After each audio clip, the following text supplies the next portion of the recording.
There we go. Welcome to Celtic State of Mind. I'm Paul John Dykes, and today I'm delighted to be joined by Natasha Meikle and Lawrence Conley for the ACSOM Bulletin.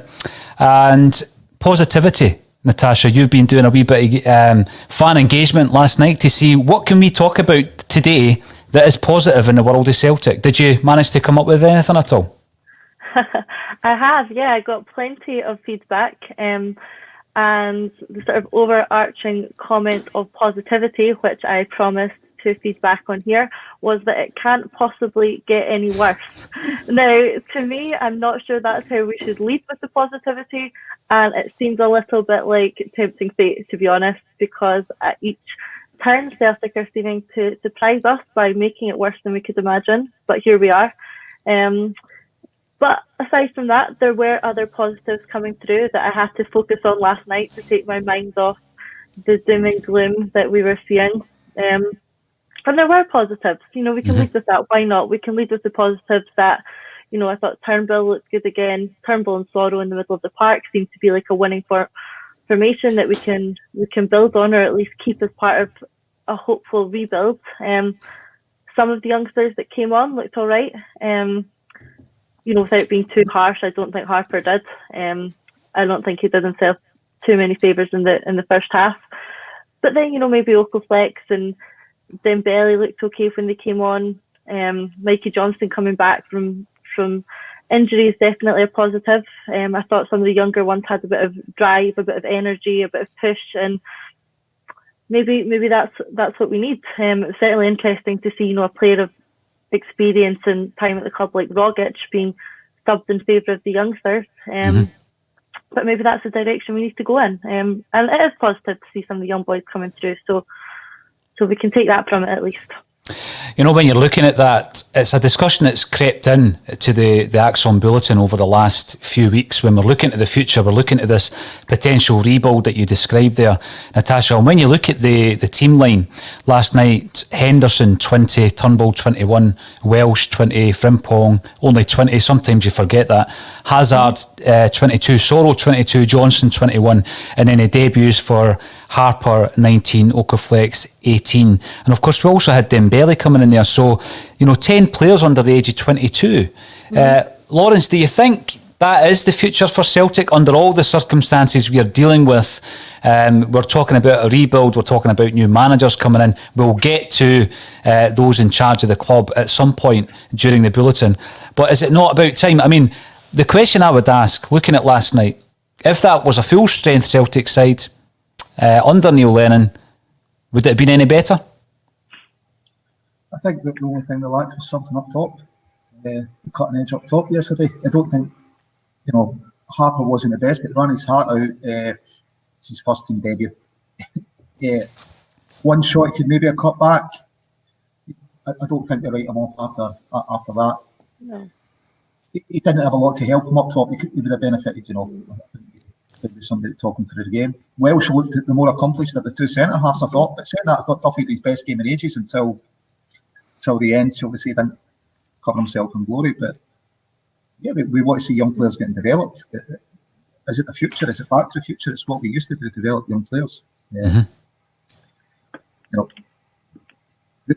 going to make mistakes in games. We understand that. You said Frimpong, we forget he's only 20. We can see his game's improved. He still needs to work on his final ball, but he's definitely improving as a player. Turnbull and Sorrow, 22, 21. Yeah, Natasha's touched on it. That's something that just works. They just work together well in the midfield. Callum in a bit of a quieter game. Maybe he's all the football's catching up on him. I don't know. But, yeah, a lot of positives. Would it have been different? If it was a full strength team. Griffith Eddie up front, would it been different? Have we got 90 minutes out of the two of them this season? That's the point. I'm not going to talk about one game. I'm just I know. This is a big thing because you try, and this was the whole point, Natasha, you do try and look at the positives. And I'm looking at the young players there, and I'm not talking about the ones who have already established themselves, like Mikey Johnston within the first team squad, you like Frimpong, Turnbull, etc. But if we could get one or two of the others to stay. You know, if it sticks for one or two of them. I like Henderson. Everything I've seen in Henderson, I really do like. I agree with you, Lawrence. Welsh last night, there was a few occasions where you could see him organising like salt at set pieces. There's a guy that's played in World Cup finals and is an AC Milan player, and young Welsh was kind of shepherding him through set pieces. So that, for me, is a positive. But then again, some of the old Celtic traits crept in near the end of the game. It's so frustrating because, you know, you're looking at that at 1-0 thinking, at least we've not lost anything, any further ground. Only the most positive and hopefully Celtic fans think that we can catch Rangers at this moment in time, but you've got to keep it alive for as long as possible. Yet we've dropped another couple of points, and then after the game, you know, it's the post-mortem. You put out a bulletin straight away and it's the post-mortem. I mean, we peaked at 3,800 live last night on the bulletin. The Celtic fans are unhappy, understandably, for huge amounts of reasons, not just drawing one each with Hibs at Celtic Park. That's almost like a sideshow these days. But the feeling I'm getting is, you know, that we're at the point of no return, and that's why I'm asking, is it time for the club to give Celtic fans answers? Because I don't think we know where we go next. What is the strategy? And Natasha, you know, we've come in for a huge amount of criticism. I think a lot of it is deserved in relation to the Dubai trip. I'm going to ask Lawrence for his views because he's had a wee bit of time to think about it. You know, now that we have all the information to hand, we know that we lost 13 players last night as a result of it. We know that Lenny was having to speak to Okaflex through his AirPods as a result of these things. And, you know, it's about time, I feel, that the club come out and engage with the fans. I mean, do you see it happening, Natasha? Because the longer this goes on, the more disconnected we feel. Yeah, it's something I talked about with people online last night, is that are we actually going to see the club come out and take some ownership of this? And I think the answer is no. You saw it in the statement that they released immediately after it came out about the 13 players who are going to need to isolate. They were already justifying their own actions. They were already back covering. They were already saying, well, this could have happened in Scotland. It didn't have anything to do with Dubai. It could have happened in Scotland. It could. But the fact is that it didn't. And it happened because we took an injured player halfway around the world. He caught COVID, and then we sat him on a plane with the rest of the team for 7 hours on a flight home. That's how it happened. So yes, maybe someone could have caught it in Scotland, but that's not the case. And, you know, and then we have Brown come out today, again justifying the Dubai trip, again justifying the photos of him sitting at the pool. So I think we're seeing where the narrative's going with this. The club are just going to keep back covering. They're just going to keep justifying their own actions. And we're not going to get anything by way of answer. I thought it was interesting, a couple of tweets that JP put out this morning, the Celtic SLO, about the proposed review that may or may not have taken place. You know, fans are quite rightly asking him, where is the outcome of this review? What has happened? And he was quite honest and said, you know, they committed to doing a review back in November. That means that the outcome should be communicated to the fans in January. I mean, you used the word should, so that's quite right, it should be. Whether it will be is a completely different story. And I accept that it's hard to communicate with a fan base of 60,000, but it is time for us to get answers, and it's for the club to work out how to do that. No, you're right, because we've seen a story appearing in a tabloid newspaper from Dermot Desmond, apparently back in Neil Lennon, and we asked the question on here, is this the update? Has the review taken place? Is that the update? And the very fact that we have to ask the question shows that the engagement's not right, because we simply don't know. So it's interesting that JP's coming out. What a job he's got at the moment, JP Taylor, coming out to try and appease the Celtic fans, because that's what he's trying to do. But he's going to a gunfight with a bread knife, you know, on Twitter. When you think about it now in the cold light of day, Lawrence, Celtic are coming out. I think Gavin Strachan was asked the question about regrets. He says the only regret is that Julien contracted the virus. I would have felt as though a wee bit more regret, a wee bit more ownership should have been forthcoming from Celtic. Lawrence, what's your thoughts? I don't expect anything kind of more from Celtic in a moment than short statements with zero engagement. really what do you expect of Celtic just now? They're going to communicate to us. Does anyone expect anything more from them? Do you expect any fan engagement? I do. Is that the triumph of hope over experience? No, I just think that as a football fan, your expectation level of a club the size of Celtic, we keep getting told that we're an elite club. They try and sell us this Champions League club dream as well. You've got to engage with fans. And even more so, Lawrence, I think what you're saying is, would you expect it based on previous performance? No, I don't, because I think the PR has been shambolic. So, no, yeah, I know what you mean. I don't expect it, but we should expect it. We should. The standard should be set by a club like Celtic, whereby they're engaging with their fans, and particularly during these times. We've just entered another lockdown, which is the reason why we're all in different places talking online. So I would expect it, yeah. But based on their previous track record and the non-dealings I've had with the club, it's no surprise. They don't seem to have any coherent communication strategy. They don't seem to game anything out. They don't say, if we say this, what is the reactions going to be? What is our next statement? Mm-hmm. They just seem to release something and think, see what happens, and then we'll decide what we're going to do. There just doesn't seem to be any long-term strategy. If you want to reflect across the city, then Rangers players went to the party. Rangers engaged with the Scottish Government immediately, and both of them came out and released statements at the same time. There's nothing, there's a complete disparity there from what Celtic, isn't there? There doesn't seem to be anything at all from them that's kind of joined up thinking. Well, I was watching the game, obviously, and then commenting at full time and at half time, and I seen a wee bit of stick coming in for Andy Walker. Andy Walker was brutal towards Celtic. Did you see it, Natasha? He was absolutely brutal. Mm-hmm. I don't know if you were watching on Celtic TV but I mean, I've got to admit, when Andy Walker played in the centenary season, he was a bit of a fan's favourite. I thought he was brilliant at that time. He was prolific. It was a great season. But a lot of Celtic fans put him in a category with a few other pundits, to be fair, because they think that he goes in too hard on Celtic. And I'm not here to fight Andy Walker's corner. What I would say last night, though, is that I felt he spoke very, very well. I thought it was from the heart. But what was interesting for me was that he said there's an arrogance at the club. Now, it's horrible to think that our football club has been called arrogant, and that's by an ex-player. He said, this is not the club that I played for. But you know what? I actually agreed with everything Andy Walker said, Natasha. I mean, is there an arrogance that's crept into our football club? There seems to be. And, I agree with you, and I agree with Andy Walker. He was right last night. He was brutal, but he was accurately summarising the feeling of the fans. I mean, he said at one point, the supporters can't see their families, and the Celtic squad can jet off to Dubai and have drinks in the sun. And he said, that's not the club I played for.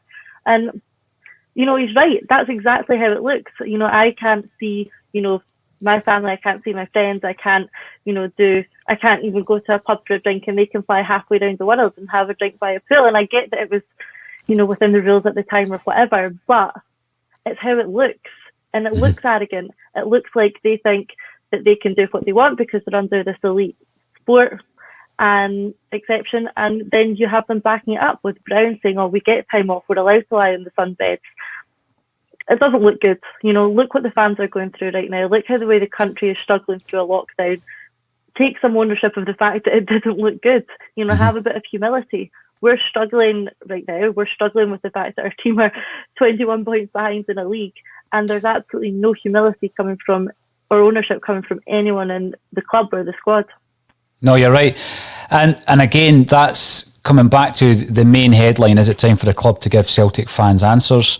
We'll come back to the football. There's a few other things to discuss about the football, but I think, Lawrence, you raised the question, how best do they do it? Now, Celtic obviously have access to all the facilities, and I think they're probably operating on a skeleton staff at the moment because of the circumstances, but they have the facilities, they have the profile, and they have the platforms to be able to engage with fans. But the problem with that, I feel, is that it's going to be a watered down version anyway, because all the questions are going to be vetted. They're going to have final editorial over it, and therefore the true questions are not going to be asked, and the true answers are certainly not going to be given. So we said on this podcast before, wouldn't it be great if Peter Lawwell spoke to the fans? In fact, why not speak to us? We've interviewed loads of people over the years. Neil Lennon actually popped up on my Facebook last night when I got in from the game. 3 years ago it was that I interviewed Neil Lennon. Lawrence, you'll remember it. I think you were there. So I interviewed Neil Lennon, and what I thought about Neil Lennon at that time, he was the manager of Hibs, Natasha, and he flew back from Portugal because, ironically enough, Hibs were on a winter break in Portugal at the time, and he flew back, and I found him engaging. He was warm, he was intelligent, he was funny, and I just, at the end of it, he did confide in me that he would love to come back, and he felt that he would be back at Celtic someday as a manager. He was a manager of the Hibs at the time. But what he also told us was that there had been a breach, and several players had breached a curfew over in Portugal, which led to the sacking or the release of Anthony Stokes. So there was a culture at the club. There was a culture at the club at that time, which was being managed by Neil Lennon, whereby players and the way that they went about their business wasn't quite right. And when that popped up yesterday, it took me back, and then I'm looking at the situation just now, and I'm thinking that there is a culture. There is a culture, and there's a culture of, we're too big to be answering your questions, Natasha. We're too arrogant to answer all these questions that are being levied at us.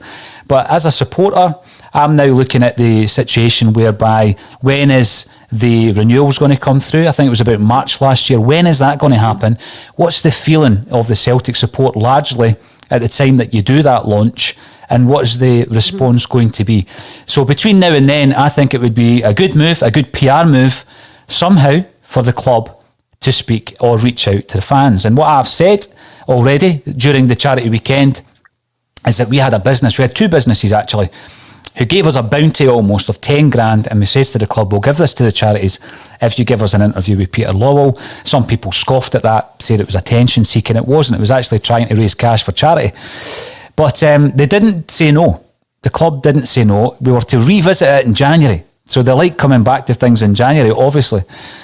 So that revisiting email has been sent, and we've basically said that in December, a Celtic State of Mind went out over various platforms to over 1 million, mostly Celtic fans. Yesterday, our figures topped 90,000 across all platforms. That's one day. So there is a platform where you're speaking to a wide range of Celtic supporters. I get that it might not be live. I get that he's not going to field questions randomly from comments coming in, but surely we can have an interview. It's not as if we're going to try and do the dirty on anybody. We're going to have to ask challenging questions. But as I say, ACSOM has a history and a reputation for interviewing people like John Barnes or Neil Lennon or Ronnie Dyler. Not a number of ex-Celtic employees, players, staff. So we've put that to them, Lawrence. Now people think your head's in the clouds, but under the circumstances, the club needs to do something. You've said it's going to be challenging questions. It really shouldn't be for a club with Celtic's resources. They should be able to sit down and game this out. What's the issues? What questions are going to be asked? If they're asked that and they respond this, how is that going to be taken? They should be able to sit and plan all this out. But they just don't seem to have any plan. They just seem to release a statement and go, that'll be it. That statement didn't go down well. Didn't like that. I just shoving it something else. And it's just total reactive. There's no proactive communication, no strategy of what they're trying to achieve when they release a statement. Mm-hmm.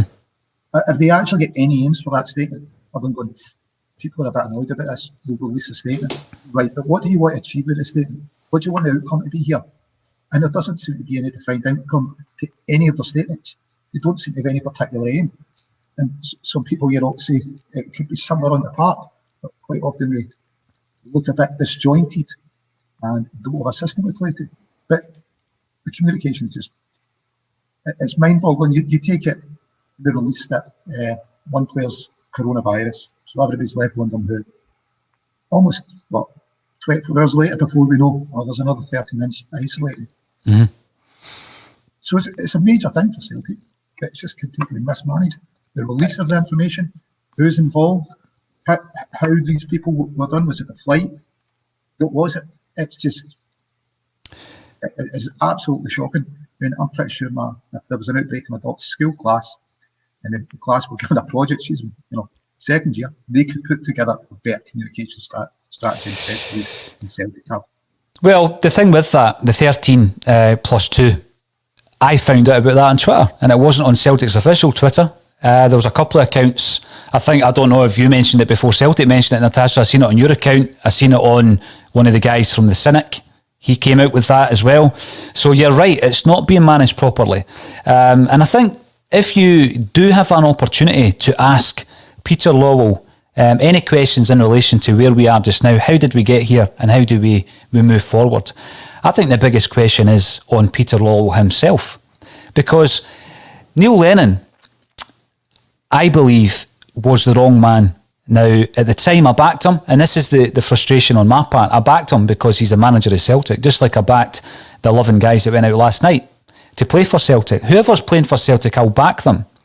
And whoever's managing them, likewise. He wouldn't have been my first choice, of course he wouldn't. I think that the stopgap where he got us over the line after Brendan Rodgers left, he was definitely the right guy for that job. He galvanised the side. And, you know, there's parallels between what he did at Celtic and what he did at Hibs. But I think we're now at the stage at Celtic that it's unravelled, very much like it has at Hibs. And the only way that you can tap into the real talent that we've got in the squad, because I don't believe that Callum McGregor, Odsonne Edouard and various other players have become bad players. I mean, they can still be coached and they can still be successful. Coupled by, you know, the very fact that we had 10 players under 22 on the park at some stage last night, and that is a positive, absolutely. That could prove to be the nucleus of your team moving forward. The question for me would be, is the 10 gone? I think yes. Therefore, why not try and invest in the youth players that have now made their debut, or they've maybe made 10, or in Mikey Johnson's case, maybe 60 appearances between now and the rest of the season. Let's start planning for next season. Let's look at some of these guys who Neil Lennon admitted after the Ferencváros game didn't want to be at Celtic. Let's see if we can move them on, because there's nothing worse than an unhappy player, because it breeds through the squad. It's like a bad apple. And let's just plan for next season. Would that be acceptable amongst the Celtic fans, Natasha, if it was communicated properly? Yeah, you know, I think if the club came out and were honest and said, well, you know, they can't admit that the league is gone, but the fans know it is. I'd say that we're now probably at a 99% ratio of fans who think that it's gone. It is. I think if the club were honest and said something along the lines of, you know, this is the time of the season now that we want to invest more in our youth players and give them the experience as part of a rebuild for next season, there's no point in us continuing to play players who either want to be away this month or are certainly going to be away in the summer. There's absolutely no benefit to Celtic of continuing to play these players for the next 4 or 5 months. There's equally no benefit in Celtic bringing in, you know, a few players on loan to try and tide us over to the end of the season, who will then perhaps leave in the summer as well, or have signed for a manager who hopefully won't be here in the summer. So that leaves you with the option of, like you say, trying to bring the youth through. You know, let Welsh play at centre half. He looks fine, he looks capable. Give him 4 months experience. You know, let Mikey Johnston play, let Henderson play. We might as well be giving them the next 4 months and utilising this 4 or 5 months rather than just having it a complete write-off. And if that's our youth players getting experience is the only positive we can take from the next 4 or 5 months, then so be it. You know, it's better than sending them out on a loan deal somewhere at the start of next season to get experience. Let's give them it here now, because we've nothing to lose at this stage. You know, that's what I would like to see. I want us to start building something tangible at Celtic, rather than when you look at some of the transfers that were brought in. And yes, I wasn't complaining at the time, bringing in a player from AC Milan, great. Bringing in Shane Duffy, yeah, I thought it was a great move. El Yunusi, I liked him last season, so I could understand that as well. But rather than doing that, now that the league is, you know, inevitably going to go elsewhere, why not invest in youth? I think what will happen, it will be a wee bit of the Barkas situation, where even if Lenny wanted to do it, I think there'll be pressure from Peter Lawwell to play some of these players. Now, there might be an issue with regards to not playing loan players, because we know that there's sometimes a cost attached if you don't play the player and it's tied into the deal. But they might also say, well, we've got a £5 million striker in a Yeti, you've got to play him, like he did with Barkas, I believe. That's just me speculating. Get Barkas back in the side. He's our number one. That's why we've spent £5 million for him. Hazard comes back in last night. It was unfortunate at the goal, I've got to say, because I thought he was playing well up to that point. I looked on the BBC's website today. He was the man of the match for Celtic. And obviously he's been blamed for flapping, which he did, for the goal. But I wouldn't write him off. I mean, you can't write him off. You've got to work with your youth. Will the power brokers at Celtic be looking at the fact, Natasha, that that's too risky based on the fact that we're not miles ahead of the team that's in third position and we need to go for the second Champions League place? I mean, it's crazy that we're actually talking about that, isn't it? That the concern is no longer trying to get into a battle for first, but our concern is avoiding third. I think if we get the balance right, I think if we get the balance between youth and experience, then we should have enough to keep us in the second spot. We're not talking about fielding a side of reserves and youth players. We're talking about giving youth players a good chance, mixing them in with some of the more experienced players, or giving them minutes rather than solely relying on them to secure second spot. So we're not talking about a complete, change in squad. And I think by doing that and getting the balance right, we would have enough to get us the second spot. The issue the board might see is that they want to have these players visible. They want Edouard playing games because essentially they want clubs to see them. Mm-hmm. We need to be putting some of these players in the shop window.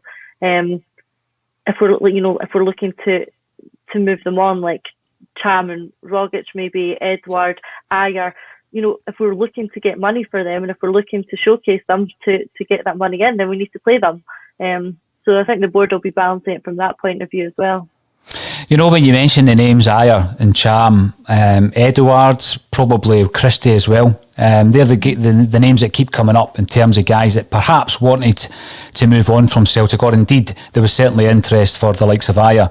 Yet none of them were on the park last night, and we played a team that's sitting in fourth place, a team that you would be looking to be within the top four, I would guess, maybe third even, if their fortunes are turned around in the second half of the season. Yet we can compete with that team without any of these names, and I think we could probably compete with most teams in the league without any of those big names. Yet, can you imagine the reaction of the Celtic board now selling all four of them in the January transfer window? It would just be pandemonium. But again, you can't have it both ways, Natasha, so it's about trying to get a bit of balance. Lawrence, do you expect any of the four names that I've mentioned, and Rogic would be the fifth actually, would you expect any of these guys to move on in the January transfer window? We've got 19 days left of it. 5 before they can even play football, those guys. Well, apart from Rogic. They don't know what to keep Ayer, to be honest. Out of the form they've shown this season, I don't know what to keep Ayer. That's kind of been brutally honest, but saying that, we've been all season, we've been playing players that haven't merited a jersey because of their form. But somehow they've still made it into the team. That only changed perhaps against Lille. And then, we found the diamond formation that worked. All of a sudden, Turnbull's in and Sorrell's in. I know Gavin Strachan explained it as a niggling injury in COVID. That's why it takes so long to get him in the team. I wouldn't be unhappy to see any of them going. I think Eddie, he's had COVID, and I think he gets a really easy time of it from fans just because of his potential. But his form at France under 21 level hasn't seemed to suffer. It seems to be in the Celtic team. He's not going to be here. Natasha's touching it. He wants to develop for the future. Now, whether that's a young person or we own a Yeti, we own Klimala, who scored goals and tries his heart out for us, never hides in the park. I generally wouldn't be bothered if we sold Edward, Cham, Christie, and Logic. Right? We've got something to go forward with. Natasha will know better than me. It's a new employment law situation we're now in with transfers and who could be brought in to the squad. The market we can buy from is certainly smaller. January there tends to be less movement, but do we want to kind of get ahead of the market? It's going to be really competitive in Britain in the summer and say, well, look, this summer's market's going to be a lot harder due to obviously bringing foreign players in is going to be a bit harder. Part of the Celtic board, I'm telling the agents to find a move for him. I would expect at least 2 of them. So look, if you could find a move for him, move him on. When we talk about Eddie, I think the big thing is, potential, but also what we've seen. You know, it's not just potential. We've seen it from Edward, and that's what makes it frustrating when his performances dip as they have done this season. But let's not forget, he's only 22 himself. You know, we're talking about guys like Hazard, who we've maybe seen 5 or 6 appearances from, just coming in. Edward's the same age, you know, and Sorrow's 22. So he's still young, and consistency, it can happen. The lack of consistency can happen to young players. It can happen to anyone. But I just think with Edward, you know, there would have been an uproar had we sold him in the summer. Of course there would. It's all with hindsight, you know. But I would expect something to happen in January. Let's talk about your comments, Natasha, around Scott Brown. Now, we all know that if you work for the company, then you're going to have to toe the party line, right? So if you're going to get interviewed, you're going to be scripted. You know what you're going to say. So if we interview Gavin Strachan, Scott Brown, it's consistent, and that's what happens, obviously. But when you think about Bruni, and he's one of the players who was there first time round for Neil Lennon, because I mean that's 100 games now Lennon's been in charge of, albeit remotely last night, and culture. Now, Jim Orr has said about culture that perhaps Neil Lennon didn't mean to use that word. A few others have said it. I think that has been a massive part of Celtic's problems, is the culture. So you think back, using Scott Brown as an example, you think back to the time with the kebab, where he's sitting on the street corner with the hood up and he's obviously had a bev. That was during the time of Ronnie Deila. But it was a culture that Ronnie Deila was unable to dismantle. We all know the story about the senior pros, and they didn't buy into his view, his vision for Celtic, the 24-hour athlete.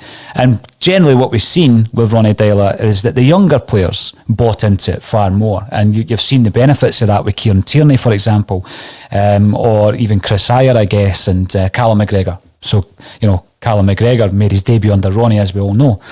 So that image, coupled with the image by the poolside with the beers, etc. I feel it's a cultural thing, and I think that culture, going back to what I said about the Portuguese trip when Lenny was in charge of Hibs, I don't think Lenny's got an issue with that kind of thing. The guy's bonding, the guy's going for a drink. I'm not calling him a dinosaur. I have utmost respect for Neil Lennon, and I said that at the top of the show, but I don't think he's got an issue with it. So you've travelled all the way to Dubai, and I'm pretty sure he would have said, as Jock Stein said when he was in charge of Celtic from time to time, at the right times, go and enjoy yourself and have a few beers. But under the circumstances, and I underline at the right times, I don't think it was the right time in Dubai to do that. But what I do think it does is shines a light on the culture at Celtic. And the only way we can dismantle that culture is by bringing in a really, really strong manager. Now, Ronnie Deila wasn't strong enough. He couldn't dismantle it. But Brendan Rodgers was. So we've spoken about planning for the future, Natasha, and looking at some of the nucleus of young players we've got there, the potential for the future. Do you think Celtic will be pushed into a situation where they do need to bring in a strong manager, or is the issue with that strong manager going head-to-head with Peter Lawwell preventing them from doing it? Well, I certainly think we need to try. We need to go back down a Brendan Rodgers type of route. The professionalism we've seen on and off the pitch compared to the Rodgers years and now is like night and day. It's clear in all aspects that the professionalism has went backwards. You know, even the fitness has went backwards. Everything has taken a step backwards with our current management setup.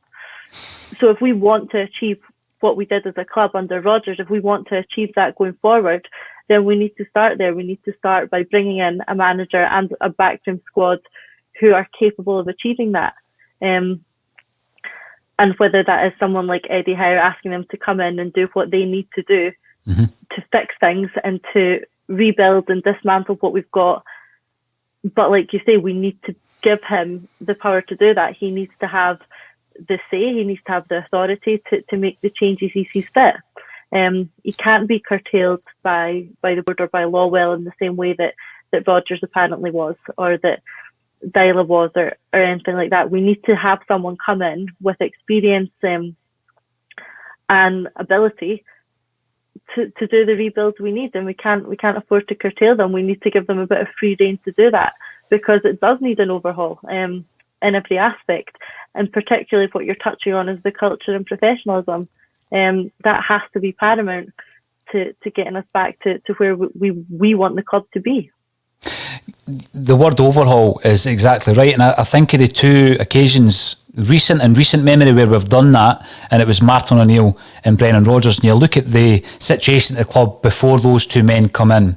So Martin O'Neill comes in after the John Barnes stroke Kenny Dalglish debacle, and it was this club were a shambles. You had spent a lot of money on players who weren't up to scratch. There was disharmony within the group of players that we had, and we needed someone of the stature of Martin O'Neill at that time. It was a perfect appointment at that time, and I think, albeit during the 9 in a row era, and maybe not to the same extent as the Martin O'Neill time, we did need someone to come in and have an overhaul of the ideas, the professionalism, the culture of the club when Brendan Rodgers came in. I think, the previous season, yes, we had won the league. We'd gone out the cup to Rangers, who at that point were playing in a lower division. And it was quite clear, looking at the vision that Ronnie Deila had, that it hadn't quite got through to the senior players at that stage, and quite a few of them had spoken about it. So you needed that overhaul. Lawrence, do you think we're at the stage where we do need an overhaul? We do need someone of the stature or the strength of an O'Neill or a Rodgers to come in now and completely turn things round again for Celtic? I think it's a bigger overhaul. I think the club structure needs to change.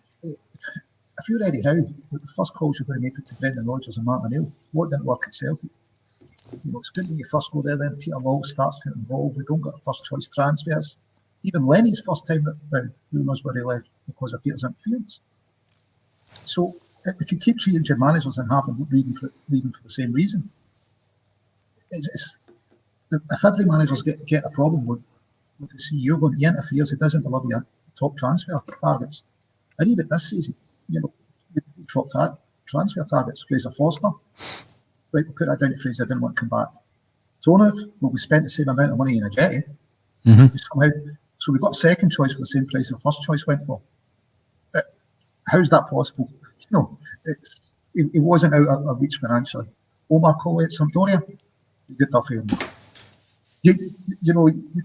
There's something structurally wrong with the way the football department's run, and it is that the CEO seems to get too involved with it. And any manager can win. Is he going to put up with that? And I think probably Lenny made a mistake when he came back. If you remember, John Kennedy was appointed assistant manager before we had a manager. What does that say to anyone coming in? Well, we don't know who the manager's going to be, but we know he was assistant. Well, how do we know the manager's going to work with that? So I think Lenny's come in, he's almost fine with one hand tied behind his back. We're not delivering the top transfer targets. He doesn't get pick his back from staff. And any other manager, we're just going to ask him to do the same. Or perhaps we get the Rodgers effect. We give you carte blanche. He gets it for 1 year. You're successful again. Season book sales are up. And then Peter goes, you know what? I'm going to get involved again. Where are we? We've now got a manager that's not happy. Within a season or two, we're looking for a new manager. The point you make there. Yeah, it does. And the point you make there about the coaching staff around Neil Lennon. We know he didn't, appoint them.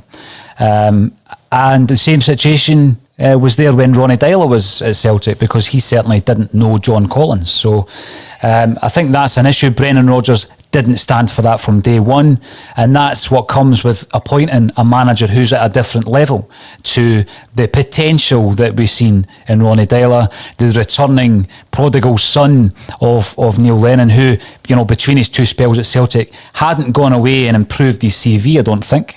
I mean, you can point to certain areas of his time at Hibs as being successful, sure, but I don't think he improved his CV between his two tenures at Celtic. So I do think it comes to that point, Lawrence, but I take your point on board, and that is the whole reason why we're talking. Is it time that we need to talk about Peter? Do we need to talk about Peter Law and his future at the club? And indeed, Natasha, is that the whole reason why we're not making a change? Because obviously any incoming CEO will want to be part of that process. Well, that could be quite right. And of course it has to start with Peter. If he finds what we're going through right now is acceptable, then he's not the right man for the job. We need someone who has higher ambitions for the club than this. Because if he sees us as a club who compete for, first or second every year, Europe's a bonus, downsize, save money. If that's where he sees us going for the next 5-10 years, then he's not the right man for the job. He's had far longer as CEO than most companies would certainly permit. And we need a new vision, because the direction the club is going in is not what the fans want for it. And that stems from him. It has to. So if we're talking about an overhaul and making changes, then it has to start with him. We have to have someone come in whose vision is more aligned with what the fans want, because he's not understanding that right now. Because if he is, then he's making changes, and he's not doing that. So he's not understanding the feeling of the fans. No, definitely is not. Now, what we'll do is have a look. As I say, we've been extremely busy with Celtic fans looking to air their views over the last several weeks, actually. But let's have a look at some of the comments coming in. First of all, Chris 1980 on YouTube. So where now for us? A shambles from top to bottom, and the whole club needs a complete restructure, which is exactly the point of discussion today, Chris. I even seen another Chris talking about it yesterday, in Chris Sutton. Now, Chris Sutton obviously has a friendship with Neil Lennon, ex-teammates, and in actual fact, when I interviewed Neil Lennon 3 years ago, Chris Sutton was also there, and they are quite clearly close. But if Chris Sutton wants to have any credibility, obviously, in the media, he needs to speak his mind, and I think he did that yesterday, and he was holding responsible Neil Lennon and Peter Lawwell. Again, it was very strong words, Natasha, but very balanced from Chris Sutton. Did you agree with him?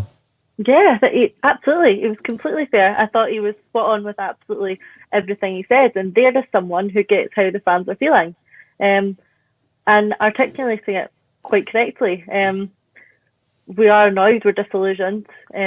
We've never felt more detached from the club. And the decisions that have been made, certainly around Dubai, have done nothing to help that. In fact, they've made it, 100 times worse. We sat here last Tuesday and we said the only way of justifying or excusing or explaining the Dubai trip would be to come back and go on this great run of form that supposedly comes after a trip like that, and it be the catalyst for the rest of the season. The decision making around that has been so bad that not only is it not the catalyst for the rest of the season, it really is the final nail in the coffin, which has a lot of nails in it by now, but I think this is definitely the final one. And that, he's right, that does lie on Lawwell and Lennon, and they have to take some ownership of that. No, you're catalyst for change, though, because Dermot Desmond, yep. It's all over the world. It's news. It's all over Ireland. But if Desmond wasn't taking notice before, but he's getting flack in the press in Ireland, he's going to take notice. So it could be the catalyst for the structural change. Yeah, I mean, it sometimes surprises me that the name of Roy Keane crops up every time you start speaking about a possible replacement, because I just don't think that he is the stature of manager that we require. You look about a culture, what culture would he instill at Celtic? Yeah, he's a disciplinarian, but look at his lack of success as a manager. He's only managed 181 games, and very few of them are in the top league in England. So for me, he's got the Celtic connection, he's got the Irish connection. Yes, ticks those boxes, but we need something much better in terms of the calibre of the manager. So I love watching Roy Keane as a pundit. I think that's his forte now. I don't think Roy Keane is a manager of Celtic Football Club, and that's what we need. Eddie Howe's name has been mentioned time and time again. The thing is, Lawrence, you mentioned there about word spreading, as it inevitably does around the world of football, in terms of what type of club are Celtic to work for as a manager, and then the question would be around how is Peter Lawwell to work for. But there's got to be a balance. Now, I'm not sitting here and saying that Brendan Rodgers was all right. I'm pretty sure he pushed the envelope knowing what the parameters were, but he pushed it anyway because that's the type of guy he is. So that it's not blameless on Brendan Rodgers' side, but there has to be some come and go in this day and age when it comes to football. You can't have a wish list and expect every transfer signing, for example. There has to be some budgetary constraints, particularly moving in to whatever we're moving into next season. So, Lawrence, when you're looking at, and I know that you're a massive Lenny fan, I'm a massive Lenny fan. Don't take that away from me. I love Neil Lennon. I just don't think he's the man for Celtic moving forward. If you concede that the 10 is gone, Lawrence, and that Neil Lennon perhaps will move on, because I know last week you said perhaps he will be the manager next year, who would you be looking at? I think we've got to go top. And maybe outside of Britain, there's been a lot of former managers had success in the Premiership down south. But the right CEO and structure and say to a manager, look, this is short window territory for you. Let's be honest, what was it, 9 million we got for Rodgers and his team? Mm-hmm. If someone comes up here, we should still have the biggest budget in Scottish football. You know, the boy that was at Juventus and Yellow, he's still free. Ex-PSG manager's just out of job. He's still free. We've got to kind of, I think, aim for the stars. You know, when Lenny was appointed in the showers, if we actually believe that happened, surely it didn't happen, and that was just a throwaway line. But if Benitez's CV was in there, or if he was available, and we didn't speak to him, it's just mind-boggling to think you wouldn't speak to the best available on the market. You know, and if we, you know, there's still 19 days because it's January we were promised the review. Perhaps Dermot's review is still ongoing. But if the outcome of the review is that Peter and Neil are going to move on, and that we're going to change the structure of the club, perhaps then it becomes more interesting to managers. Because right now, any manager come in, they're going to phone Brendan and Martin.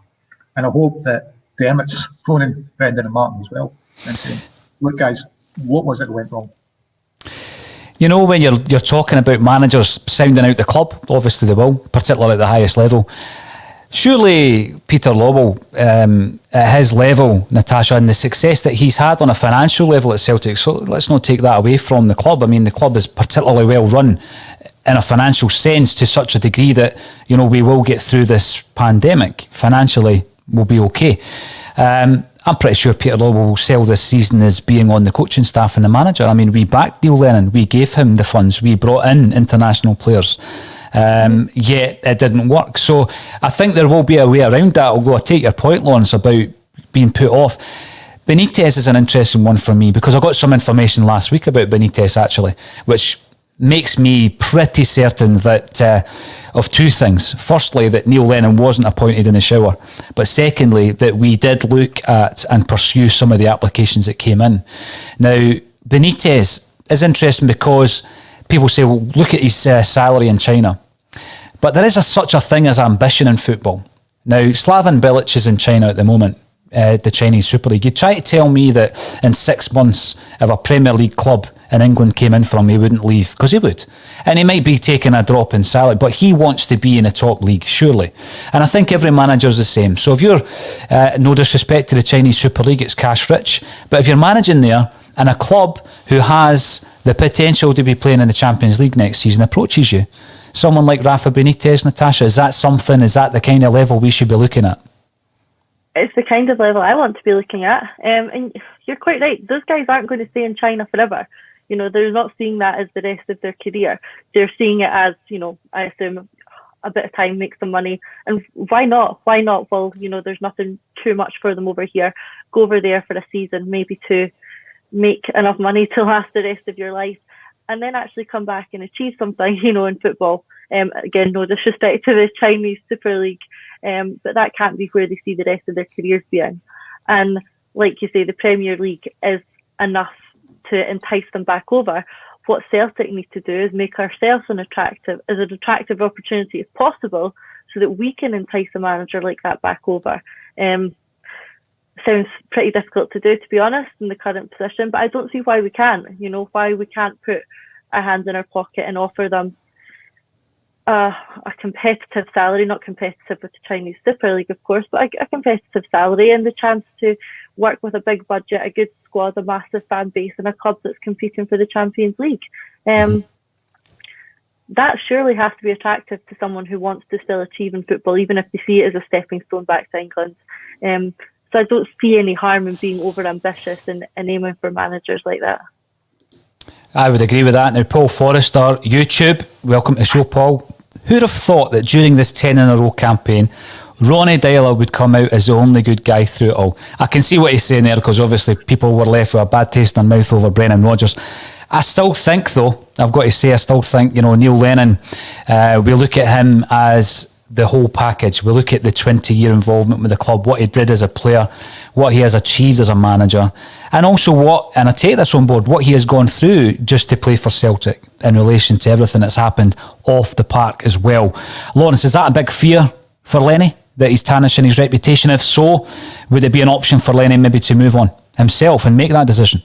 I think just never viewing that through the optics of this season only, or most people are viewing Lenny's. I think, a couple of years down the line, I think his reputation and his stats as a legend is going to be intact. I don't think that perhaps the same kind of anger or blame will be attached to him. But, it's 20 years. The guy had to live under armed protection. He was getting bombs and bullets sent through the post to him. He was getting attacked at Tynecastle, which apparently wasn't a crime, according to an Edinburgh jury. But, I think Lenny's going to always be a legend for his 20 years at Celtic. You said that a touch. What makes that you think? I said Lenny could still be here next season. Unless Dermot Desmond acts. Let's not forget they said he's got to act. But I think Collins was saying after Ferran Faras that there had to be some action. Mm-hmm. It's 12th of January. A lot have been saying that there's got to be some action. It's as much as we're saying Peter Lawwell, you've got to go. The guy that really calls the shots is Dermot Desmond, isn't it? He's the only guy that can relieve Peter Lawwell of his duties and instruct the structural change. If Dermot decides he's staying, and it's I suppose the big focus is what you're going to do, Dermot.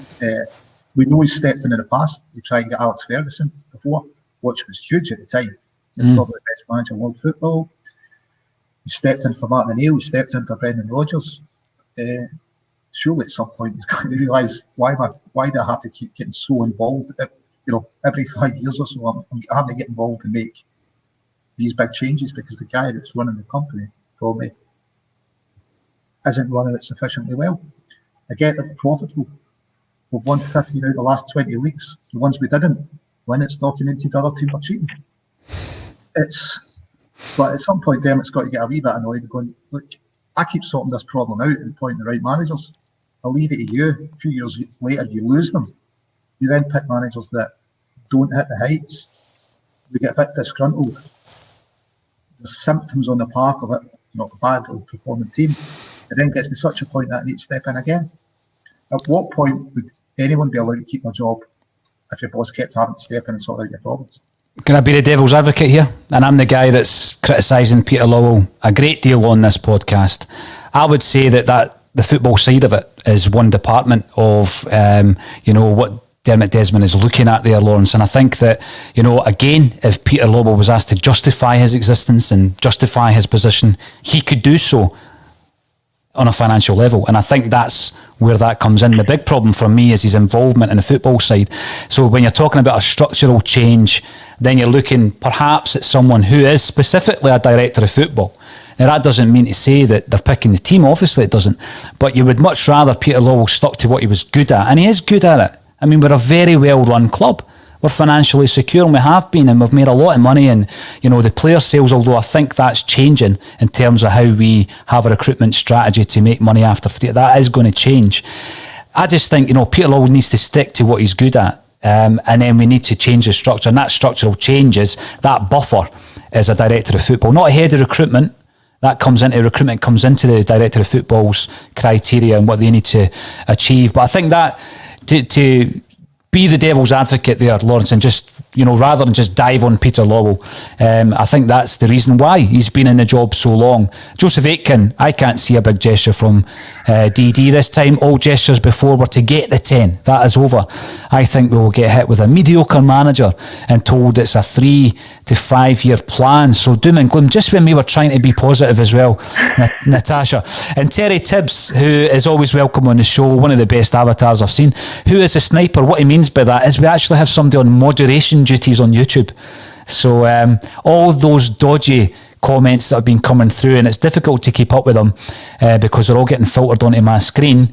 They're being sniped by all accounts. So, yeah, we're keeping it clean, which is great. What's your thoughts, Natasha, on that then? Peter Lawwell, be the devil's advocate. He's obviously got quite a lot right. Yeah, I can see it on paper as well. If I was him and if I was trying to justify what I've done in my job in this season, I would point to the fact that he gave Lennon what he asked for. He let him keep his best players. He let him keep Edward and Cham and Ayer. He brought back El Yunusi. He signed this big centre half that we wanted in Shane Duffy. He got a new left back in that, had good pedigree. He spent £5 million on a goalkeeper. if I was him, I'd be pointing to all that and saying, look, I gave you what you were looking for. I let you sign the players the scouts identified. And is it really on Lawwell that the scouting process has identified the players that it did, and that the coaching and the management and the background team haven't managed to get the squad to play? I mean, on paper, that squad should be winning the league. Yeah. Is it really on Lawwell that they're not? It's interesting.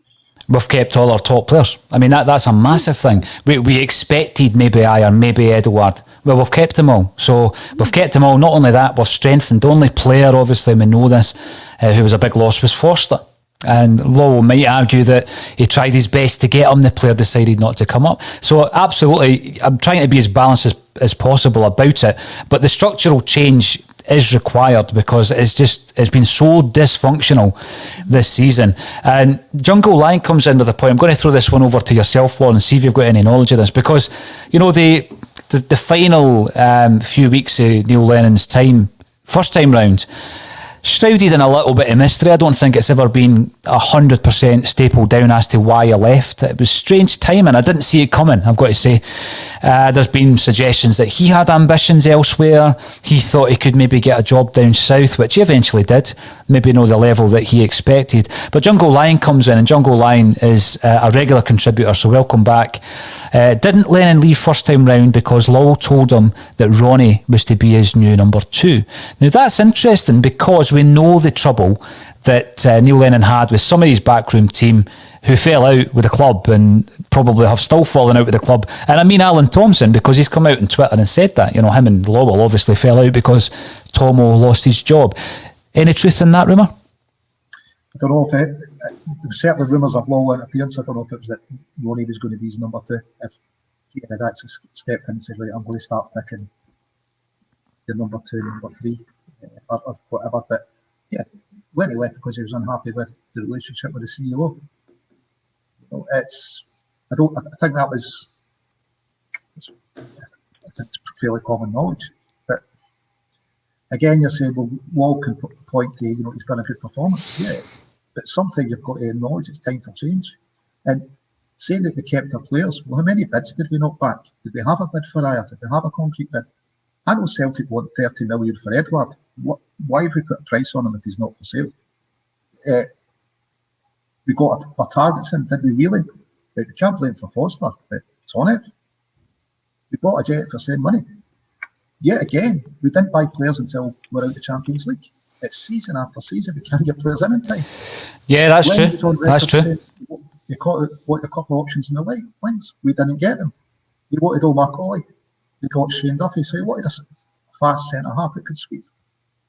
We've got Shane Duffy, who can't sweep and isn't fast. It's, for as much as all people go, well, those aren't the first choices. And it's what Brendan Rodgers said.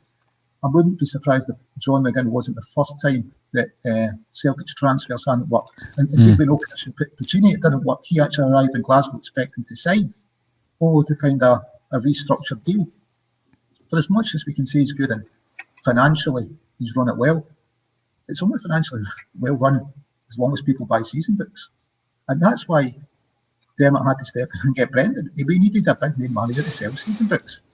Right. So, no, that's a good link. It's a good link. Big name manager. Here's a big name. Wayne Rooney. Would I have him as a manager at Celtic? No chance. Absolutely no chance. I just feel that we can fall into the trap sometimes, Natasha, of going for profile over the actual fibre of the manager. And an appointment like Rooney would be just that. Now, people might say, but Steven Gerrard hadn't managed before he went to Rangers and he's about to win the league. Yeah, but it's taken him 3 seasons.